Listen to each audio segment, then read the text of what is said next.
कार्रवाई दक्षिणी लेबनान में हुए हमास के साथ साथ हूती से भी लड़ाई जारी है। लेबनान से भी युद्ध चल रहा है, हिजबुल्लाह से भी चल रहा है। ऐसे में हमले में कौन मारा गया है? हिजबुल्लाह का आतंकी ढेर कर दिया गया है।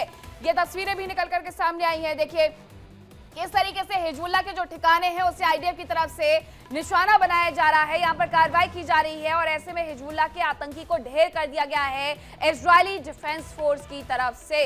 तो दो खबरें निकल करके सामने आ रही हैं। एक तरफ हमास पर कार्रवाई हो रही है, दूसरी तरफ हिजबुल्लाह पर कार्रवाई हो रही है और दोनों ही कार्रवाई में जो आतंकवादी हैं वो ढेर किए जा रहे हैं इजराइल की तरफ से।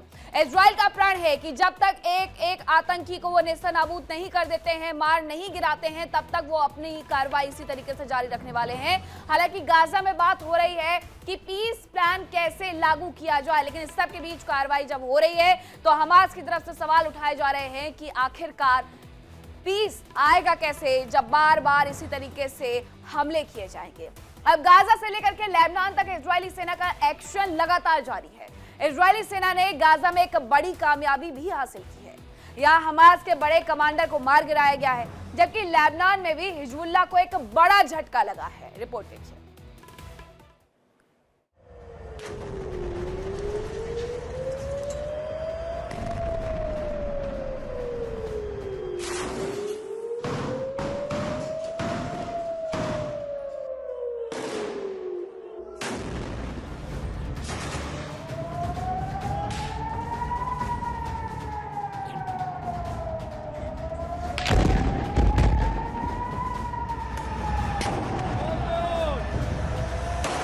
इजरायली सेना का बड़ा अटैक।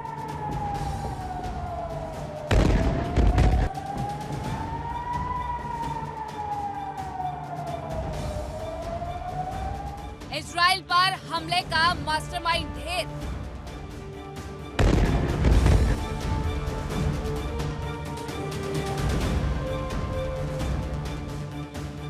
हिजबुल्लाह को भी बड़ा झटका।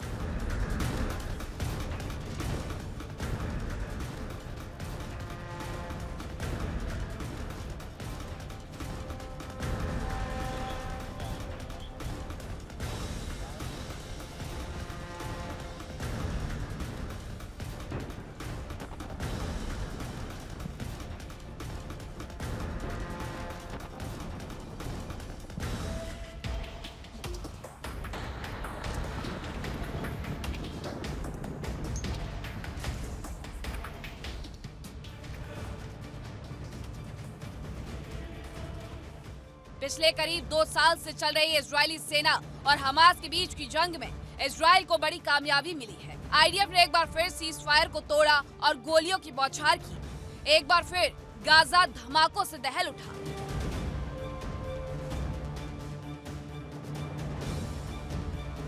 इजराइल की सेना ने एक बड़ा दावा किया। इजराइल ने हमास के सीनियर कमांडर रायत सायद को मार गिराने का दावा किया। माना जा रहा है कि रायत सायद ही 7 अक्टूबर 2023 में हुए हमलों का मास्टरमाइंड था।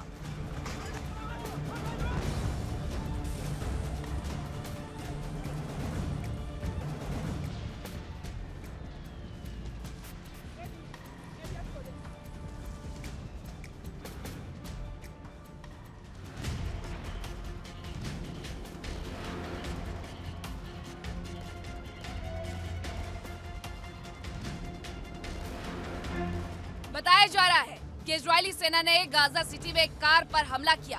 गाजा के स्वास्थ्य अधिकारियों के मुताबिक इस हमले में 5 लोगों की मौत हो गई, जबकि कम से कम 25 लोग जख्मी हो गए। हालांकि रायत सायद को ही इजराइल पर हुए हमले का मास्टरमाइंड बताया जा रहा है, लेकिन इजराइल के पीएम नेतन्याहू और रक्षा मंत्री इजराइल काट्ज का कहना है कि ये हमला इसलिए किया गया क्योंकि हमास के आतंकियों ने अटैक किया था, जिसमें 2 इजरायली सैनिक घायल हो गए थे। इन हमलों को लेकर हमास का कहना है कि ये युद्ध विराम समझौते का उल्लंघन है।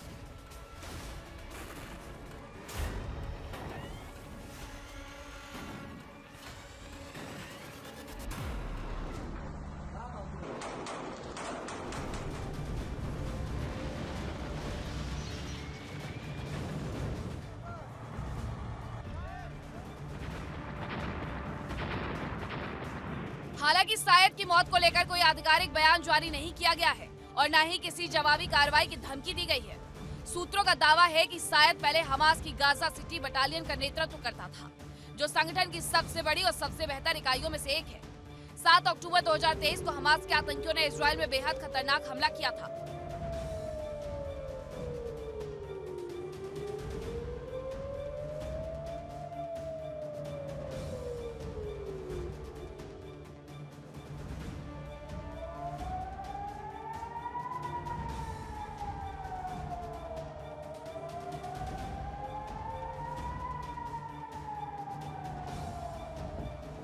इसके जवाब में इजरायली सेना ने गाजा में कार्रवाई शुरू की।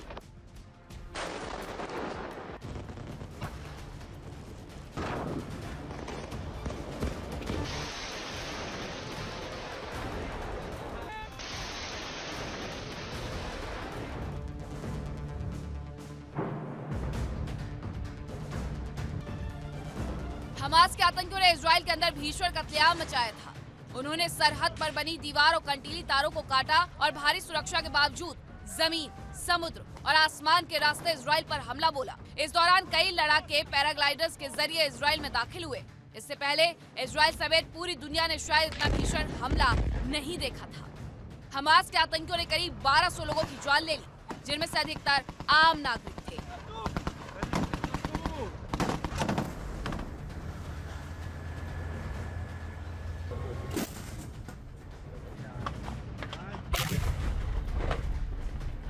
आतंकियों ने इजराइल की सुरक्षा चौकियों, किबुत्ज और एक म्यूजिक फेस्टिवल पर भीषण हमला किया, जहां कई लोगों की मौत हो गई। इस कत्लेआम के बाद गाजा लौटते समय आतंकवादी अपने साथ करीब 250 लोगों को बंधक बनाकर ले गए।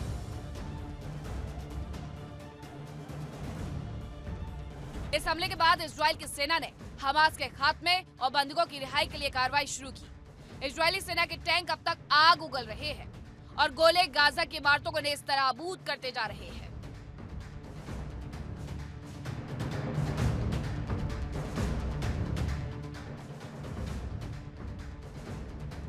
उधर इजरायली एयरफोर्स भी हमास के ठिकानों को निशाना बनाकर बम गिरा रहा है। एयरफोर्स के विमान हमास के आतंकियों के साथ ही गाजा के लोगों के लिए भी मौत बरसा रहे हैं। गाजा के स्वास्थ्य अधिकारियों के मुताबिक इजराइल की सैन्य कार्रवाई में अब तक 70,000 से अधिक फिलिस्तीनी मारे जा चुके हैं। अमेरिका ने युद्ध विराम और गाजा के विकास के लिए 20 पॉइंट्स की एक योजना पेश की, जिसके बाद 10 अक्टूबर को युद्ध विराम लागू हुआ था। इजराइल ने शहर में तैनात अपने सैनिकों को पीछे हटा लिया और मानवीय सहायता की आपूर्ति बढ़ा दी।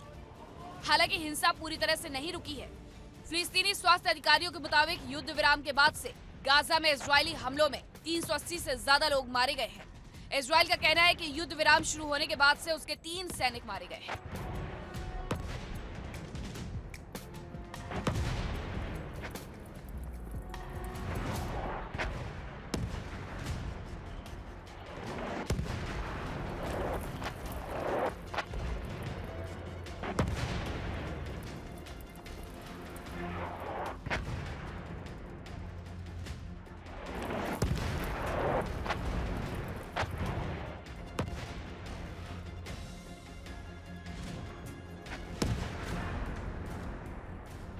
उधर युद्ध विराम को लेकर हमास ने हथियार सरेंडर करने से इनकार कर दिया।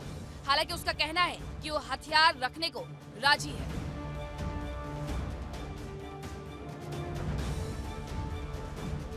गाजा में जहां एक ओर इजरायली सेना अटैक कर रही है, तो वहीं दूसरी ओर हमास के सहयोगी हिजबुल्लाह पर भी अटैक किए जा रहे हैं। इजराइल की सेना लगातार लेबनान पर हमले कर रही है। इजरायली सेना के हमलों से दक्षिणी लेबनान के कई इलाके दहल रहे हैं। यहाँ आईडीएफ और हिजबुल्लाह के बीच जंग तेज हो गई है। इजरायली सेना के हमलों में हिजबुल्लाह के 2 आतंकी मारे गए। आईडीएफ की एयर स्ट्राइक में मारे गए आतंकियों में हिजबुल्लाह के वरिष्ठ कमांडर जकारिया याहा अल हज भी शामिल था। आईडीएफ के मुताबिक यह आतंकी हिजबुल्लाह संगठन को दोबारा खड़ा करने में लगे थे और इजराइल की सुरक्षा के लिए बड़ा खतरा बने हुए थे। इजरायली सेना का दावा है कि लेबनान के याटर इलाके में आईडीएफ ने हमला किया, जिसमें हिजबुल्लाह का वरिष्ठ कमांडर मारा गया, जबकि बिन्त इलाके में हिजबुल्लाह का एक और आतंकी ढेर कर दिया गया। आईडीएफ के हमलों में हिजबुल्लाह के 40 से ज्यादा आतंकी मारे जा चुके हैं। अक्टूबर से लेकर अब तक इजराइल ने दक्षिणी लेबनान में 30 इलाकों पर हमला किया। इनमें 40 से ज्यादा आतंकी मारे गए। इनमें हिजबुल्लाह के वरिष्ठ कमांडर तबातबाई समेत कई लोग शामिल थे। इजराइल और हिजबुल्लाह के बीच सीज फायर तो हुआ था, लेकिन इजराइल ने हिजबुल्लाह पर लगातार समझौते के उल्लंघन का आरोप लगाया। इजराइल का दावा है कि अब तक हिजबुल्लाह 1900 से ज्यादा बार समझौते का उल्लंघन कर चुका है। फिलहाल इजराइल, हमास, हिजबुल्लाह और हूती आतंकियों से जंग लड़ रहा है।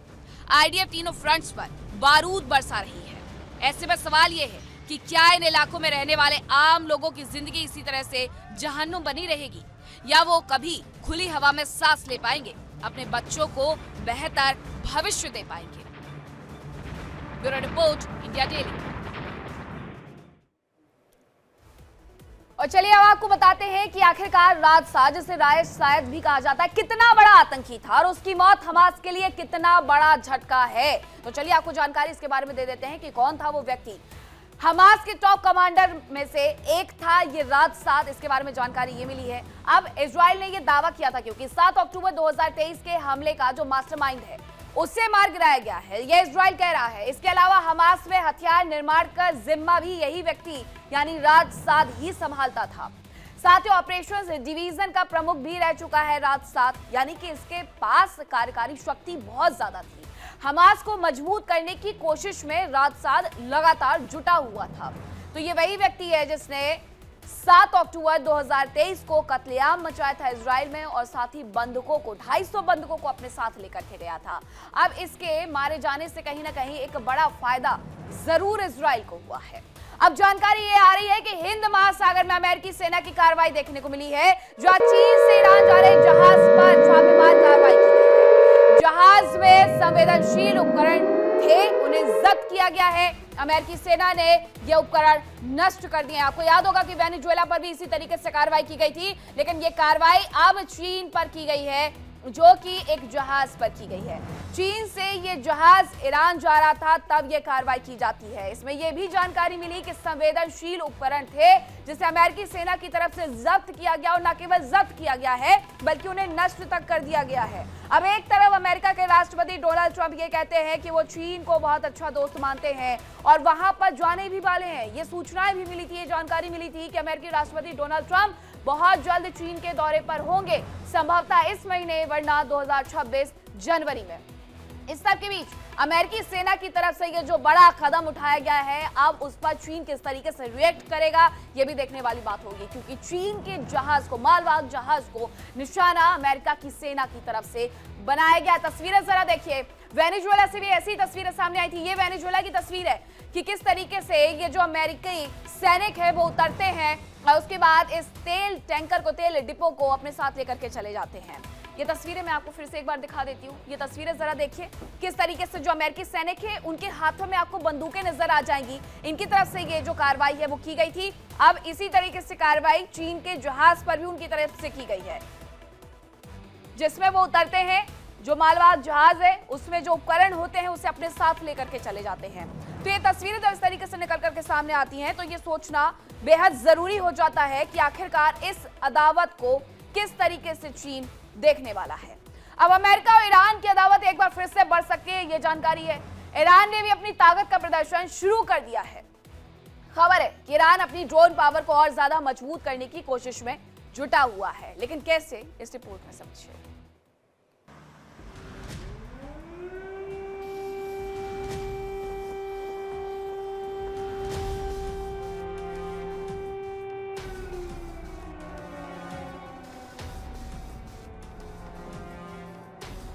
अमेरिकी सेना की बड़ी कार्रवाई।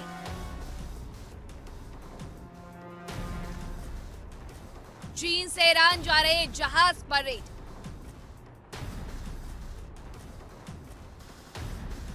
ईरान बैठेगा खामोश। वेनेजुएला के खिलाफ अमेरिका का एक्शन जारी है। कैरेबियन सी में अमेरिकी सेना लगातार कार्रवाई कर रही है। अभी कुछ दिन पहले ही अमेरिका ने वेनेजुएला से तेल लेकर जा रहे टैंकर को जब्त कर लिया था और अब अमेरिका ने हिंदू महासागर में बड़ी कार्रवाई की। ये कार्रवाई ऐसी थी जिसकी वजह से अमेरिका और ईरान के बीच तनाव और ज्यादा बढ़ सकता है। खबर है कि अमेरिका ने हिंद महासागर में बेहद सीक्रेट मिशन को अंजाम दिया।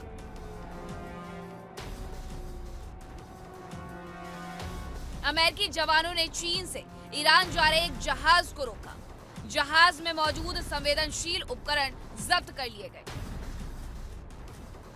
अमेरिका का ये कदम ईरान के साथ तनाव को और भी बढ़ा सकता है, क्योंकि खबर है कि जहाज में ऐसा सैन्य सामान था जिसका इस्तेमाल ईरान अपने पारंपरिक हथियार कार्यक्रम में कर सकता है। हालांकि जब्त किए गए उपकरणों को बाद में नष्ट कर दिया गया और जहाज को आगे जाने की इजाजत दे दी गई। दरअसल अमेरिका ईरान की गतिविधियों पर नजर रखे है। पाकिस्तान के बलूचिस्तान में भी अमेरिकी कंपनियों को खनन का ठेका मिला है। चूँकि बलूचिस्तान की सीमा ईरान से मिलती है, ऐसे में माना जा रहा है कि अमेरिका को ईरान पर नजर रखने में काफी मदद मिलेगी।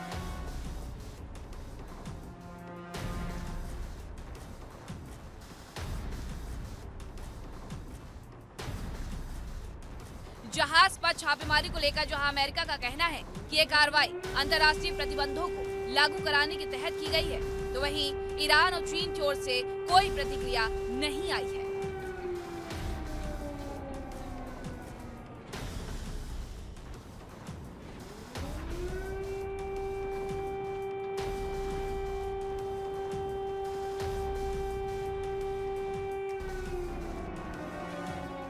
उधर ईरान भी लगातार अपनी ताकत बढ़ाने की कोशिश कर रहा है।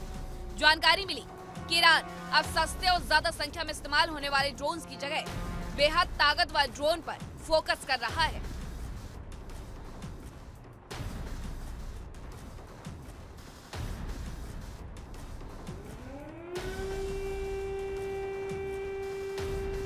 और इसी कोशिश के तहत ईरान ने अपने गुप्त फाइटर फ्लीट की झलक दुनिया के सामने पेश की।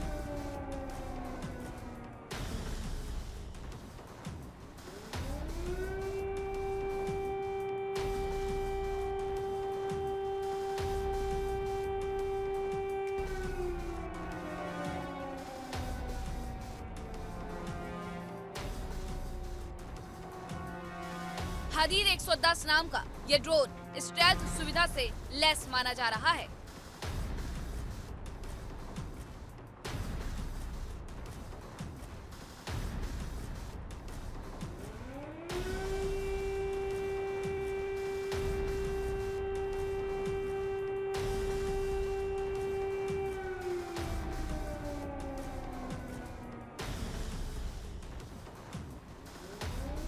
माना जा रहा है कि ईरान का ये ड्रोन स्टेल्थ क्षमताओं से लैस है, बल्कि वो एयर डिफेंस सिस्टम को भी चकमा दे सकता है और ये इतना तेज है कि दुश्मनों को काउंटर अटैक का मौका भी नहीं देता है।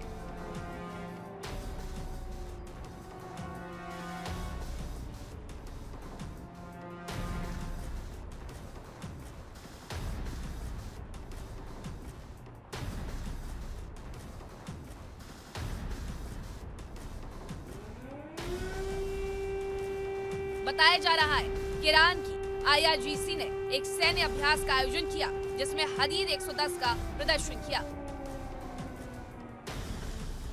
ईरान के नए ड्रोन को लेकर बताया गया कि यह करीब 500 किलोमीटर तक उड़ान भर सकता है और ये ऐसे इलाके में मिशन को अंजाम दे सकता है जहां पहले स्लो रफ्तार वाले ड्रोन मार गिराए जा चुके हैं। ईरान की सैन्य पावर में इस ड्रोन से बड़ा बूस्ट मिलेगा, क्योंकि आज के दौर में ड्रोन युद्ध सिर्फ सपोर्ट हथियार नहीं रहा, बल्कि रणनीतिक हथियार बन चुका है।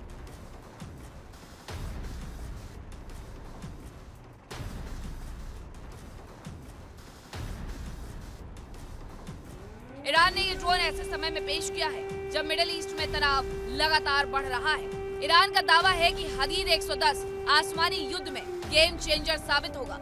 हालांकि एक्सपर्ट्स मानते हैं कि हदीद 110 ईरान की बदलती सैन्य सोच को दिखाता है। उनका मानना है कि ईरान अब सिर्फ ड्रोन की संख्या पर नहीं, बल्कि स्पीड, स्टील और सटीक हमले पर जोर दे रहा है। इस ड्रोन को एयर डिफेंस को चकमा देने के लिए बनाया गया है।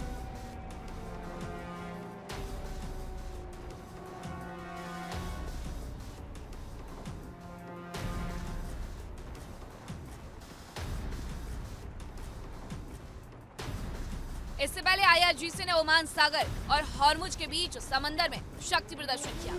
इसमें करीब 2000 किलोमीटर रेंज वाली मिसाइलें दागी गईं। माना जा रहा है कि ईरान और इजराइल के बीच जंग के बाद ईरान की ये दूसरी सबसे बड़ी नौसैनिक ड्रिल थी। खबरों के मुताबिक ईरान के IRGC ने ओमान सागर और हॉर्मुज के बीच बड़े पैमाने पर मिसाइलें दागी। 2 दिन तक चले इस युद्ध अभ्यास को लेकर ईरान ने दावा किया कि उसकी मिसाइलें देश के अंदरूनी इलाकों में मौजूद अंडरग्राउंड ठिकानों से दागी गई और उन्होंने ओमान सागर में मौजूद अपने टारगेट पर सटीक निशाना लगाया।